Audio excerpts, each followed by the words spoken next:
හරි.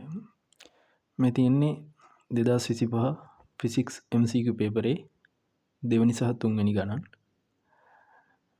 දෙවනි ගානින් අහන්නේ විරාම කටිකාවක ප්‍රතිශත දෝෂය කොච්චරද කියලා. ඒ විරාම කටිකාවෙන් දෝලන 10ක කාලය මනිනවලු. ඒකට තප්පර 20ක් යනවලු. ඒ විරාම කටිකාවේ අවම මිනුම 0.1 සෙකන්ඩ්ලු.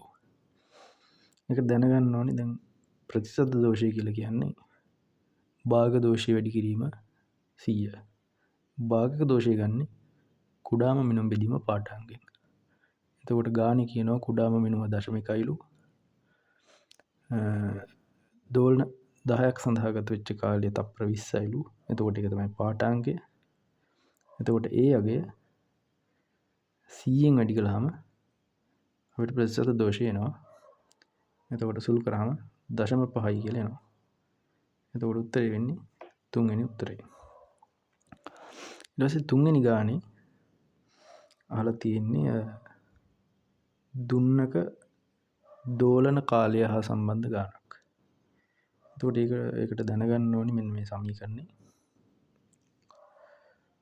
මෙතන මේ ස්කන්ධය කියලා කියන්නේ දුන්නට එල්ලලා තියෙන ස්කන්ධයේ අගය තමයි මේ M කියන්නේ. K කියලා කියන්නේ දුනු නියතයේ අගය. ප්‍රශ්නය අහන්නේ ස්කන්ධය භාගයක් කළාම සහ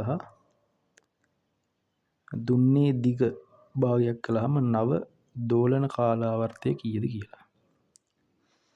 එතකොට අපි නව එක සඳහා ප්‍රකාශනයක් ලියුවොත් එහෙම ඒක t dash සමානයි 2i5 වාරයක් m බෙදීම 2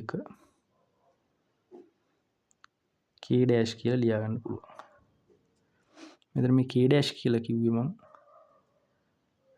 දැන් දුන්නේ දිග භාගයක් කරපු ඉඳ දැන් තියෙන නව දුනු නියතයක තමයි k dash කියලා ලිව්වේ.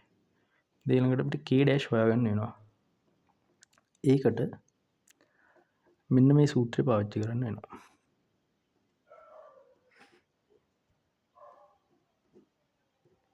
මේක තියෙන්නේ ප්‍රත්‍යස්ථතාව පාඩමේ. එතකොට මේකෙන් එනවා F සමානයි A ගමා බෙදීම L වාරයක් E කියලා. මෙතන මේ සමීකරණයෙන් තමයි අපි F සමානයි KE කියන සූත්‍රය ලබා ගන්න. එතකොට මේ K කියන එක රඳා පවතින්නේ මෙන්න මේ පද තුන මත. K සමානයි A ගමා බෙදීම L කියලා ලැබෙනවා. එතකොට ඒකට අනුව මේ K කියන එක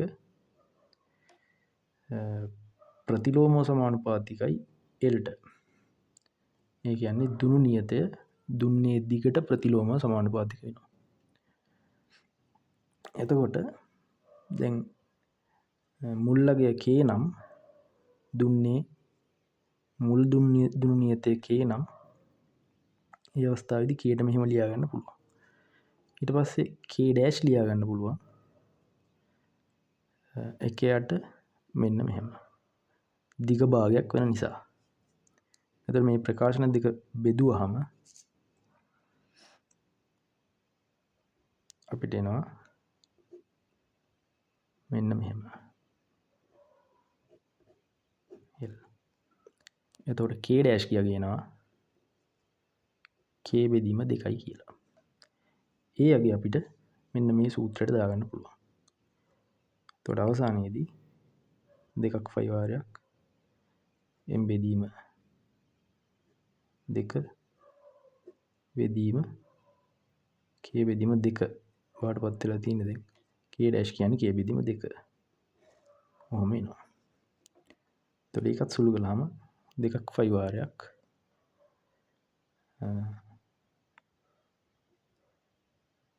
m බෙදීම 4යි k කියලා එනවා. එතකොට මේක ඇත්තටම අවසානයේදී t dash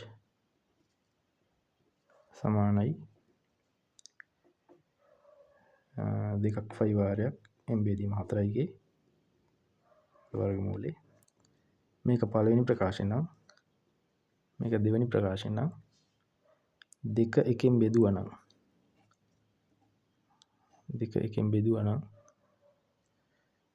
t dash බෙදීම t සමානයි 2l 2 2 5 2 5 කැපිලා යනවා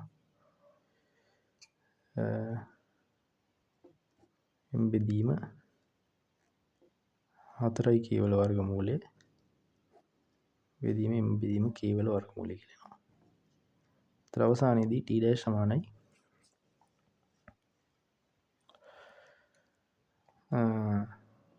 මේ මූල 4 එළියට ගිහිල්ලා 2 වෙලා t බෙදීම 2යි කියලා එනවා. ඒතර උත්තරේ වෙන්නේ පළවෙනි උත්තරේ.